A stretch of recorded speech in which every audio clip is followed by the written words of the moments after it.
Aujourd'hui, je vous propose de tester un exercice tiré du livre Dessiner avec le cerveau droit de Betty Edwards. C'est un cahier d'exercices que je vous recommande vivement. La théorie de Betty Edwards est que l'on dessine plus facilement lorsque l'on utilise son cerveau droit. Et elle donne des exercices pour utiliser le cerveau droit, ce qui est effectivement assez impressionnant. Si vous voulez faire des progrès en dessin, je vous recommande vraiment ce cahier. Et c'est un peu comme le vélo, dès qu'on s'est mis à utiliser son cerveau droit, on dessine beaucoup mieux, on voit mieux les choses et, et on fait des progrès beaucoup plus rapides que lorsqu'on bataille à reproduire, prendre des dizaines de cours de dessin. Là, ça va très très vite, une fois qu'on a compris comment ça fonctionnait. Dans sa théorie, elle explique que le cerveau gauche, en tout cas la partie gauche du cerveau qui est vers l'os préfrontal, sert à nommer les choses. Et quand on nomme les choses, on les dessine mal parce qu'on ne les dessine pas telles qu'on les voit, on les dessine telles qu'on croit qu'elles sont. Quand on passe dans le cerveau droit, tout ce que le cerveau voit, c'est des lignes. Est-ce qu'elles sont courbes? Est-ce qu'elles sont droites? Si je prends l'exemple ici, le modèle que nous allons étudier aujourd'hui, mon cerveau gauche va dire ça c'est des yeux. Or, vous remarquerez que j'ai mis l'image à l'envers, hein, c'est un des exercices, j'y reviendrai après. Donc mon cerveau gauche va dire ça c'est un œil, ça c'est une oreille, ça c'est un nez. Et probablement qu'il va dire aussi oulala c'est un nez, c'est trop dur, j'y arriverai jamais. Donc on est mal parti. Le cerveau droit, lui, il va regarder, il va dire c'est une ligne. Est-ce qu'elle est courbe? Est-ce qu'elle est droite? Est-ce qu'elle monte? Est-ce qu'elle descend? C'est tout ce qui va l'intéresser.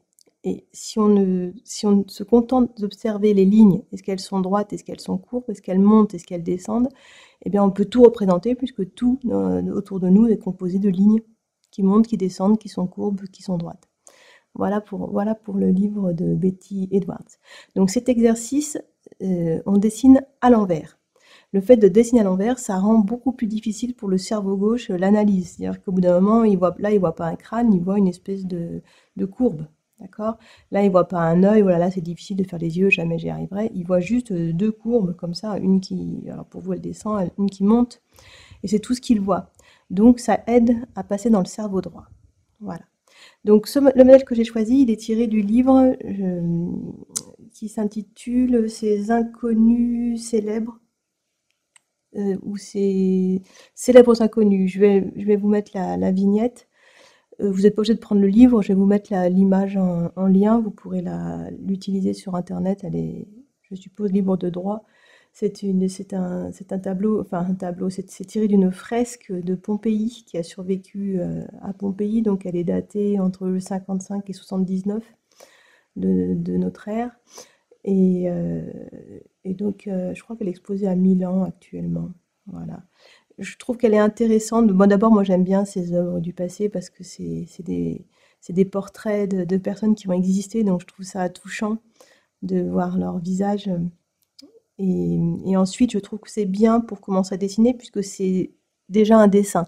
Donc le peintre d'origine a déjà fait le travail pour vous de séparer et d'aplatir les lignes. Donc c'est plus facile qu'une photo. Le matériel, crayon à papier, donc moi c'est du Faber-Castell comme quasiment tout mon matériel, puisque pour moi c'est vraiment une des meilleures marques au niveau matériel d'art. Si vous avez un autre crayon à papier, ne vous cassez pas la tête, hein, prenez ce que vous avez sous la main. Ici, moi j'ai pris un 2B. Alors je vous rappelle que les dénominations des crayons à papier vont de HB à 2B, 4B. Alors HB, ce sera une mine qui sera mixte, elle sera ni sèche ni grasse. C'est ce que vous avez en général, ou si vous avez un crayon papier où il n'y a rien d'écrit dessus, c'est que c'est du HB. Quand on part vers le H, donc H2, H4, HIS, pas H1N1, je vous rassure. Petite blague. Donc quand on part vers le H, la mine est de plus en plus sèche, ce qui veut dire qu'elle laisse peu de marques. C'est pratique par exemple quand on veut faire un croquis avant une aquarelle et qu'on ne veut pas que le trait se voit une fois qu'on a placé la couleur. Alors ça fait des traits très très légers. Par contre, ce sont des mines qui sont dures. Elles peuvent griffer la feuille, donc il faut faire attention quand on l'utilise. Et quand on part vers le B, B2 comme celui que j'ai actuellement, B4, B6, etc. Alors là, on part sur des mines beaucoup plus grasses. Moi, j'aime les utiliser un peu plus grasses d'ailleurs. Et en l'occurrence, pour la vidéo, j'utilise du 2B parce que le pigment sera plus fort et vous verrez mieux mon trait par rapport à un HB. C'est pour ça que j'utilise du 2B. Quand on utilise plus la mine, on avance vers les B, et plus la mine sera grasse, donc elle s'écrasera plus facilement. C'est plus difficile d'avoir un trait fin puisque la mine s'écrase tout de suite. Voilà les différences de crayon à papier. Donc nous, on est sur du B2, mais si vous avez du HB, c'est très bien aussi. Donc je dessine à l'envers. Je pourrais commencer par le bas de mon image comme le haut de mon image. Alors on va se concentrer sur le personnage masculin. Donc c'est Néo, alors je regarde, j'avais noté le nom, il s'appelle, ce jeune homme, ou c'est pas un jeune homme d'ailleurs, c'était un boulanger, c'est Terentius Néo. Voilà, la fresque s'intitule Terentius Néo et sa femme. C'était un boulanger et sa femme qui qui s'occupait de l'affaire avec lui, et lui était le boulanger. J'en dis pas plus sur l'histoire ici parce que je la connais, je connais pas tous les détails. Et c'est pas le but premier. Donc maintenant, je vais dessiner.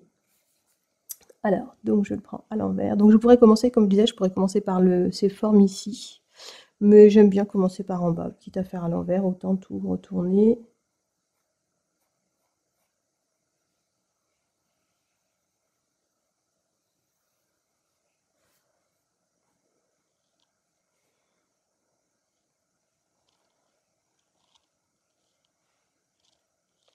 Je cherche juste à reproduire ce que je vois. Et tout à l'heure, quand j'aurai terminé, je reprendrai mon dessin à l'endroit pour finaliser des petites choses que j'aurais mal vues. Donc là, ce qui m'intéresse, ce que je regarde beaucoup, c'est les distances. Est-ce que là, j'ai bien la même distance au niveau du crâne? Ça m'a l'air pas mal.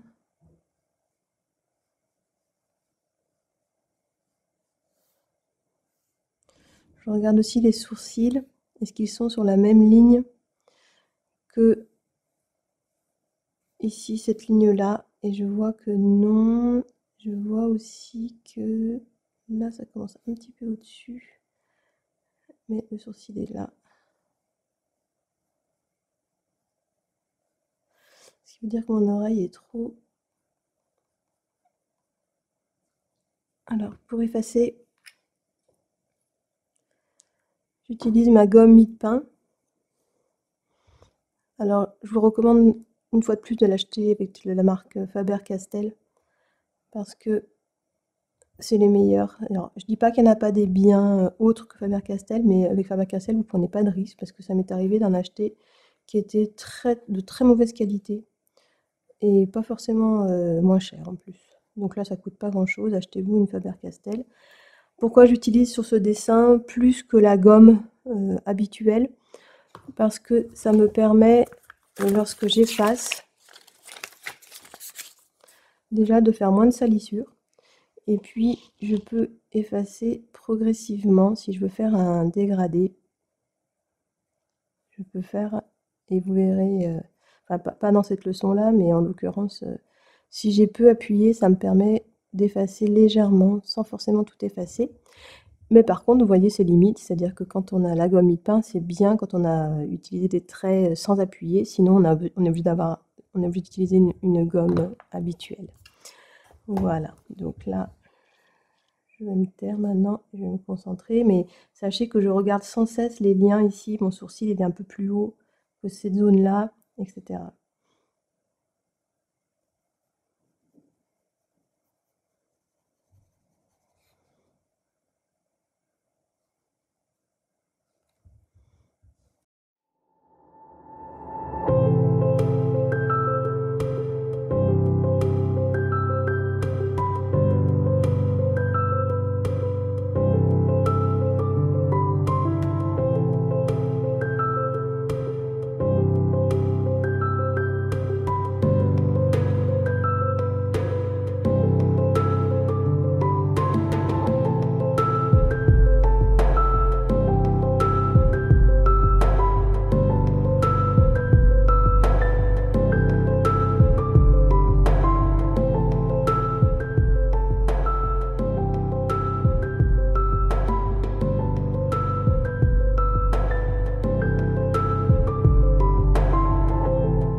Alors, maintenant que j'ai terminé le dessin à l'envers, je vais le retourner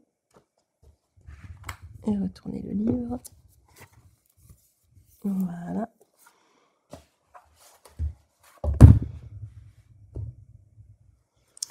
Qui va me permettre maintenant. Alors là, vous voyez, j'ai pas regardé le temps, mais vous voyez que on dessine très très vite. C'est pas juste parce que j'ai l'habitude de dessiner. On dessine beaucoup plus vite à l'envers puisqu'on réfléchit pas à ce qu'on fait. Et avec de l'entraînement, vous allez voir que vous dessinez encore plus vite. Donc là, je vois que je suis pas mal. Quand je suis là, bah, je commence. Alors là, je peux essayer de travailler l'exactitude, la précision. Donc je vais reprendre. On va arrêter de faire bouger l'image. Je vais reprendre un peu les contours en essayant d'être plus précise. Vous remarquerez que je corrige d'abord le trait, puis je gomme le trait qui était faux. C'est plus facile pour se repérer. Ici sur la tempe.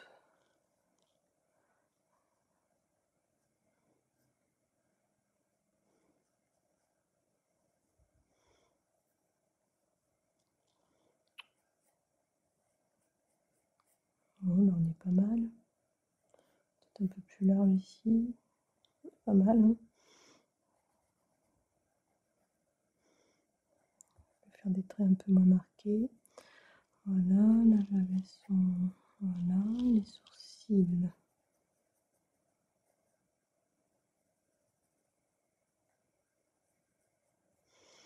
Je ne vais pas trop forcer le trait au crayon parce que je vais utiliser ce dessin pour une autre vidéo sur la couleur.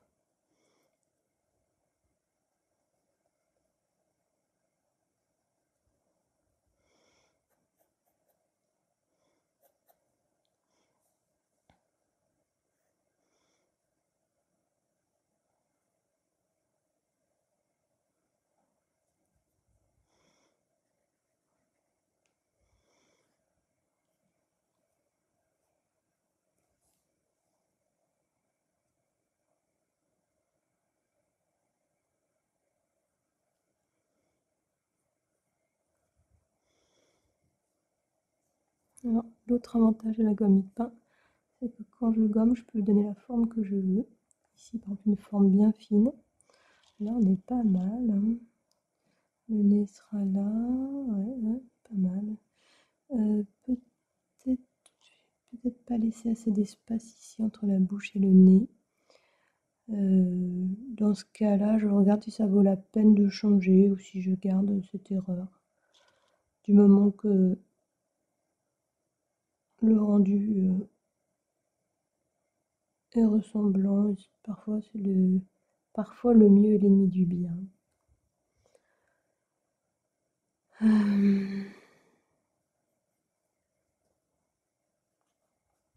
Alors ici, je vais enlever d'abord les traits avant de redessiner parce que j'en ai fait tellement que je suis un peu perdue. J'ai oublié le sourcil ici qui est plus fin là.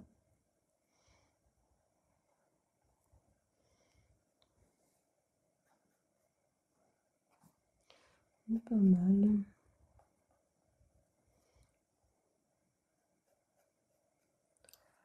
Ah, on est pas mal, on est pas mal. Surtout que pour l'instant, le nez est difficile à dessiner parce que le nez, c'est juste un volume, il n'y a pas de ligne. Donc, on ne va pas tracer de traits.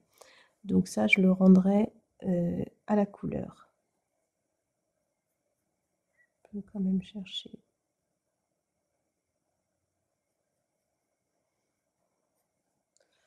Ajouter 2-3 choses. Bon, la main est pas mal. On peut la laisser comme ça.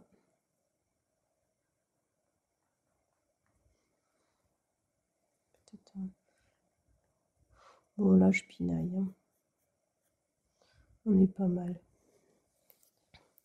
Voilà, en très peu de temps, vous avez un dessin qui est proche de votre modèle. et vous allez pouvoir vous faire plaisir en mettant la couleur dans la prochaine vidéo.